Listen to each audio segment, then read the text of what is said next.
Wow, what an insane trade deadline. Most years, the trade deadline usually feels a bit underwhelming, where all kinds of crazy moves get discussed in the media, but nothing really ever happens. That has not been the case these last two seasons, and this Kevin Durant to the Suns trade has to be one of, if not the biggest trade deadline deals of all time. I can't really think of any bigger move off the top of my head. Maybe you want to say Melo to the Knicks, or Powell to the Lakers, or Sheed to the Pistons. I think I would still go with this KD deal. I mean, you're talking about one of the best players in the league going to a team that is 2 years removed from a trip to the finals and has been in that title contender group for the last three seasons. Those trades I just mentioned, like Melo, certainly a big name, but the Knicks weren't a title contender prior to or after his arrival there. Powell made the Lakers a title contender, but he wasn't a borderline top five player in the league. And then Rasheed Wallace kind of falls into that same category as Powell. Needless to say, this is an earth-shattering, league-shaking type move, and is one of those trades that we're likely still going to be talking about even 20 years from now.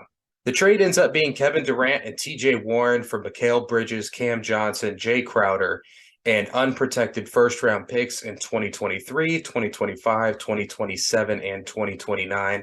Crowder ends up getting shipped to the Bucks in a three-team trade that ends up getting the Nets two additional second round picks. A lot to unpack here for both sides of this trade, but let's start on the Suns side. Yes, four unprotected firsts is a lot to give up for a player who is 34 years old and one who has had some real injury concerns over the past few years. But, and a huge but here, when you really start to look at this trade in detail, the Suns got an incredible deal here. The 2023 pick is sort of whatever. It's likely a very late first round pick, barring some complete disaster. So, really, you're talking about three first round picks with any potential for value, a top 50 player in Mikal Bridges, and two rotational guys for Kevin Durant and TJ Warren. But the really crazy thing is when you actually start to look at the Suns' rotation, they basically end up just swapping Cam Johnson for TJ Warren, which is not a major drop off if there even is a drop off there. I would even argue that if TJ Warren gets back to the level that he was at pre-foot injury, is probably an upgrade at that spot. And then you basically turn Mikal Bridges into Kevin Durant. Jay Crowder wasn't even playing for the Suns this year, so we can't really count that as a loss to their rotation. So no real interruptions to how Monty Williams was planning out the rotation. And normally when you trade for a superstar player, especially an all-NBA first team slash MVP candidate level player, you have to significantly deplete your depth. It's just insane to me that the Suns were able to add Kevin Durant, and it basically didn't impact their depth at all outside of a few potential injury concerns. And I know DeAndre Ayton has been somewhat disappointing these past two seasons, but I cannot stress enough the importance of the Suns being able to hold on to him for their title hopes. If the Suns had been forced to include him in the deal, they would have been looking at some combination of Dario Saric, Jock Landale, and a buyout guy like Dwayne Dedman as starting center options. And no matter what you think of DeAndre Ayton, the gap between him and a buyout level center is just massive. So, given the Suns were able to make a massive upgrade to their roster without really impacting how the rotation is structured, I think it's safe to move them into the contender category. And me personally, I think I'm going to have them as my favorite to come out of the West this season, despite their collapse against the Mavericks last year during the playoffs. They were still the overwhelming favorite to come out of the West entering the postseason. So we're taking a very similar roster here with Kevin Durant in place of Bridges. It seems fairly logical to have them as the favorite. Now, they aren't a favorite to the level of like a prime Warriors where it feels like we shouldn't even bother having the playoff games, but I still think that they should be taken as seriously as any other title contender in the league. Now, if you wanted to be really skeptical, you might say, well, past league history shows us that these trade deadline moves rarely affect the outcome of the championship. And you know what? Chris Paul just isn't the same player that he used to be. My response to the historical context for the trade deadline deals would be that we typically don't see players of Kevin Durant's caliber moved at the deadline.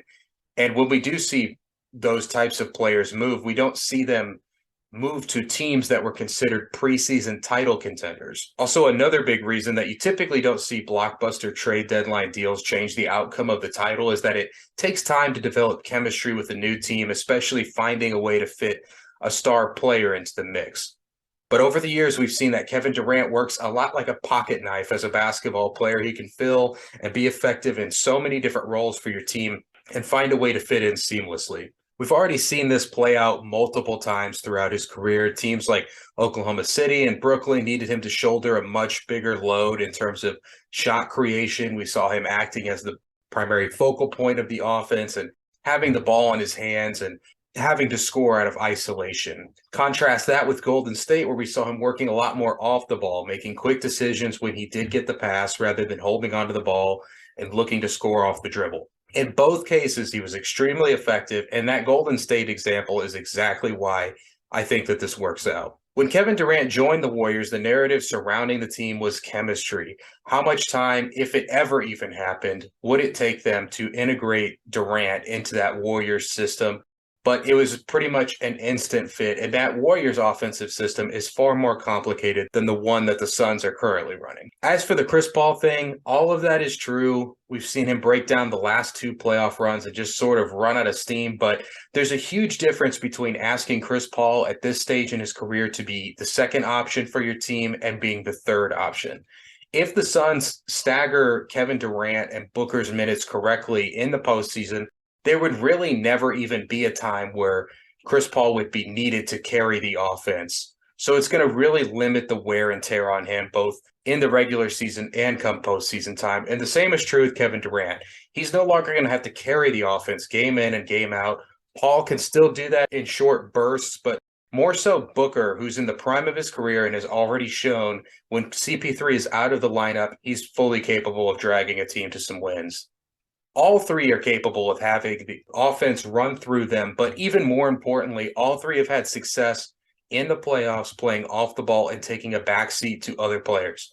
Kevin Durant with the Warriors, Chris Paul with Harden and the Rockets, and then Booker with CP3 and the Suns. But the real winner in all of this is DeAndre Ayton. If he can get his head on straight, he could be a major factor for the Suns on both ends of the floor. Defensively, now with Kevin Durant able to still protect the rim in spots, Ayton won't be solely relied on to anchor the defense. Offensively, he's basically never going to see a help side defender come his way anymore. Everything he does now will be one-on-one, and honestly, he's likely to see a lot of one-on-zero in his touches. We already know that Chris Paul is an expert at manipulating defenses, but with KD and Booker out there also, you've got two players who are absolutely going to cook your defense if you leave them on an island. That will leave Ayton as kind of the forgotten about player. He'll just be standing under the basket wide open. The Suns also add Darius Bazley here to shore up their front court even further. The only real weakness I see in this team is the backup point guard. Cam Payne is just slightly too inconsistent for my liking, but I think that's pretty well mitigated by Booker being able to shoulder the ball handling duties when Chris Paul was out. So yeah, safe to say, I think this works out beautifully basketball fit wise. It moves the Suns from this like sputtering former contender to one of the favorites to win the title. So a huge W for them. However, the window for a title here is going to be extremely narrow. It seems to me that it will be this year and maybe next year, but even I think next year might be a bit of a stretch. Despite players like LeBron and Tom Brady defying father time, that just isn't the norm. Chris Paul is going to be 38 during the 2023 playoff run and has had a career that has been completely riddled with injuries. We've already seen major signs that the end may be near for him. So how much longer will he play, much less be an effective postseason player? The only real concerns I have with Kevin Durant is injuries for now, but he's still 34, and that regression is going to come for him at some point. It's possible that in the future they're able to flip DeAndre Ayton into something more helpful as Paul ages out or retires. But because of the Stepien rule, they really aren't going to be able to trade any first-round picks for the near future. I mean, we're probably talking about the 2031 first-round pick being the next future first-round pick that the Suns are going to be able to trade.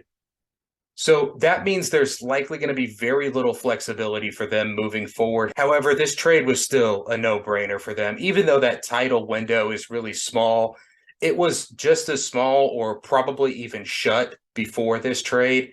They were still going to be reliant on an aging Chris Paul in order to make any noise in the playoffs.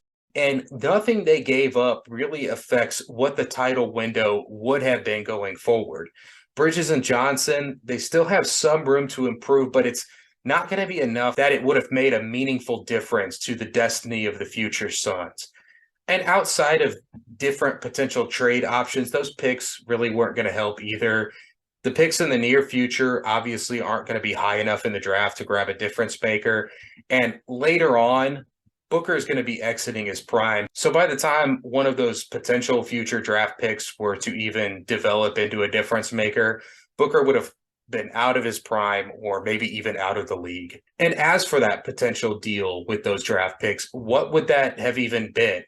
When else are you going to be able to acquire a top five-ish player in the league? Maybe you could have gone for LeBron, but is he really a better fit for this team? I don't really think so.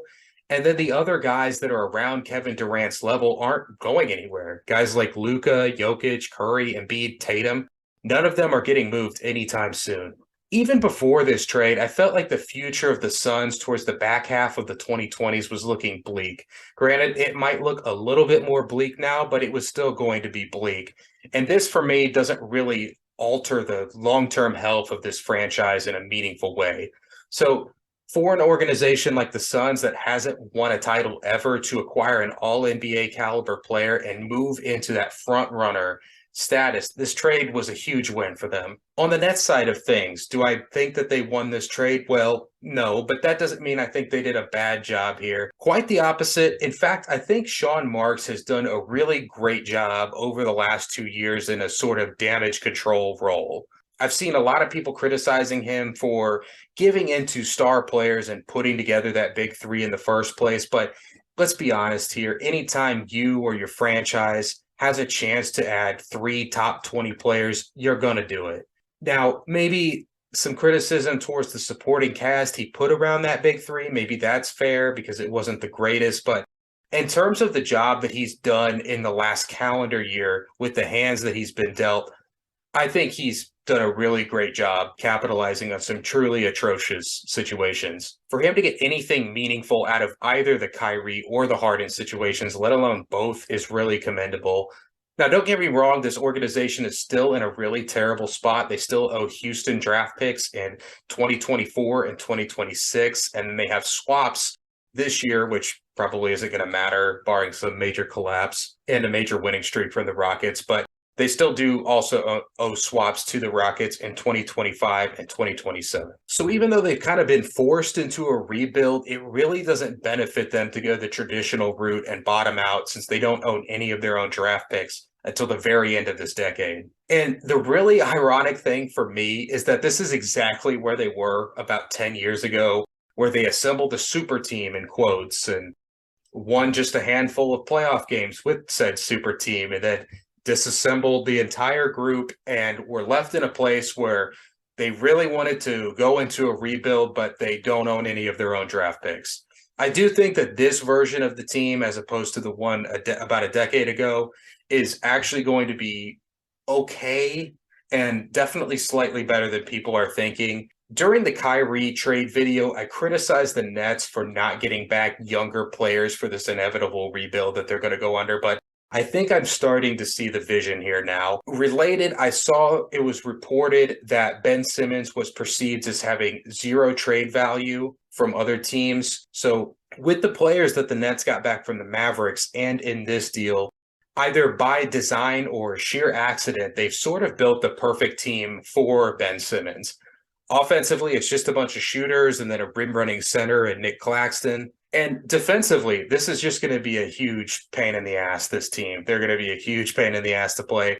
It's just a bunch of athletic, switchable wings. I mean, Mikal Bridges could have won Defensive Player of the Year last year. And Simmons, when he's got his mind right and when he's healthy, he's around that same level as a defensive player. I mean, he very well could have won a Defensive Player of the Year a handful of years ago. So if things go really well here, you're going to have a lot of shooters for Simmons to drive and kick to. The paint's going to be wide open for him. And with a really potent defense, there's going to be plenty of chances to get out and run on the break. So this could be a bit of a redemption arc for Ben Simmons. But having said that, if he can't make this work, this situation, and play well with this team, this is the theoretical perfect team for him. So if it doesn't work out, I think it's time to just completely give up on him. All in all, even if the Simmons thing doesn't work out, I still think this isn't that terrible of a team. And when you factor in the head start that they have out east, I can't see a world in which they fall out of the plan. I could even see them getting out of that play-in round. And as for the future, which you're far more concerned with as a Nets fan, guys like Bridges, Cam Johnson, maybe even Ben Simmons, they're still young enough that you can theoretically kind of build a team around them, or maybe Cam Thomas with some more consistent playing time becomes a real piece. If you do decide to go scorched earth into like this full teardown, the roster that you have right now, it's just a bunch of guys with skill sets that any team in the league is going to want. So it should be easy to move them and acquire more assets. As far as the picks that they actually got a decent haul here. The 2023 pick they're getting is going to be pretty much worthless, but if things go off the rails for the Suns early on, injury wise or retirement wise, that pick as early as 2025 could be of value. Without a doubt, I would say that the 2027 and 2029 picks will be worth something.